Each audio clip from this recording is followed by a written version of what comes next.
Visakha CII సదస్సుకు సర్వం సిద్ధమైంది. 38 దేశాల పారిశ్రామికవేత్తలు హాజరు కానున్నారు. దాదాపు 10 లక్షల కోట్ల పెట్టుబడులు వస్తాయని ఏపీ ప్రభుత్వం భావిస్తోంది. కాగా ఇప్పటికే విశాఖ చేరుకున్నారు సీఎం చంద్రబాబు.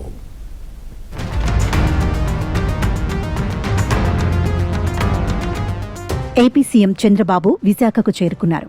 ఈ నెల 14-15 సిఐఐ పార్ట్నర్షిప్ సమ్మిట్ సన్నాహాలపై అధికారులు, మంత్రులతో సీఎం భేటీ అయ్యారు. Bharat Forge vice chairman Amit కళ్యాణితో సీఎం భేటీ అయ్యారు. గురువారం నుంచి పలువురితో 1-to-1 భేటీలు, సమావేశాలు, శంకుస్థాపనలు, ప్రారంభోత్సవాల్లో సీఎం చంద్రబాబు పాల్గొననున్నారు. గురువారం నోవాటెల్ హోటల్లో జరిగే India Europe business round table సమావేశానికి సీఎం హాజరు కానున్నారు. అనంతరం partners in progress, sustainable growth పై ప్రారంభ సెషన్లో సీఎం చంద్రబాబు పాల్గొంటారు. అలాగే తైవాన్, ఇటలీ, స్వీడన్, నెదర్లాండ్స్ ప్రతినిధులతో ప్రత్యేక సమావేశాలు నిర్వహించనున్నారు. అనంతరం వైజాగ్ ఎకనామిక్ రీజియన్తో పాటు సిఐఐ నేషనల్ కౌన్సిల్ నిర్వహించే సమావేశానికి చంద్రబాబు హాజరు కానున్నారు. గురువారం చివరిగా నెట్వర్క్ డిన్నర్లో సీఎం చంద్రబాబు పాల్గొంటారు.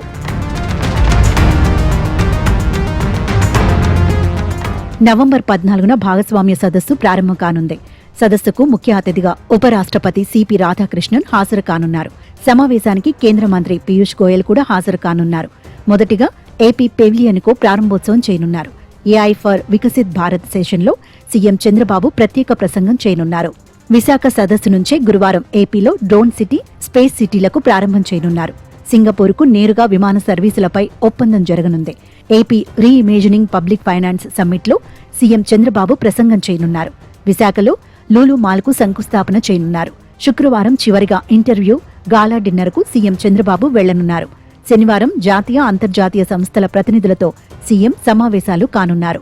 Google, Sri City, Raymond, Indosol ప్రాజెక్టుల శంకుస్థాపన కార్యక్రమాల్లో సీఎం పాల్గొననున్నారు.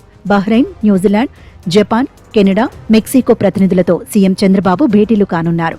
మంత్రి లోకేష్ అధ్యక్షతన తన AI and future of jobs పై ముఖ్య చర్చలో సీఎం పాల్గొననున్నారు.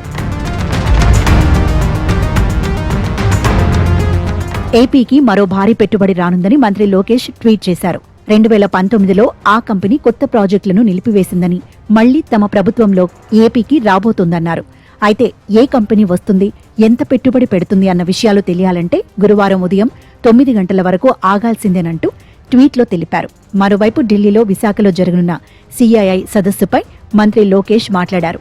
పెట్టుబడులకు ఏపీ అనుకూలంగా ఉందన్నారు. అందుకే ఏపీకి పెద్ద ఎత్తున పరిశ్రమలు వస్తున్నాయని మంత్రి లోకేష్ అన్నారు. Mr. Naidu is a leader who has a clear track record of creating new ecosystems, building new cities. So we have an amazing brand, Babu, and we don't hesitate to use it. You know, all the companies that we have grounded are because of the relationships that he has built over the last 4.5 decades of his political career. While many states in India have double engine Sarkar, only Andhra Pradesh has double engine bullet train Sarkar. I call it the Namo government. Namo is not just Narendra Modi ji, it's Naidu and Modi ji together. So we have the double engine bullet train Sarkar. We are working exceptionally hard. We are very much aligned with the Honorable Prime Minister's vision of Vikasit Bharat.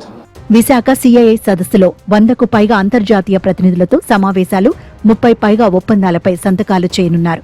అలాగే AI, space, green hydrogen, tourism, MSME, finance రంగాలపై కీలక చర్చలు జరగనున్నాయి. AP brand image పెంచడంతో పాటు భారీ ఎత్తున రాష్ట్రానికి పెట్టుబడులు, యువతకు ఉపాధి కల్పనే లక్ష్యంగా ఈ సదస్సును నిర్వహించాలని ప్రభుత్వం నిర్ణయించింది.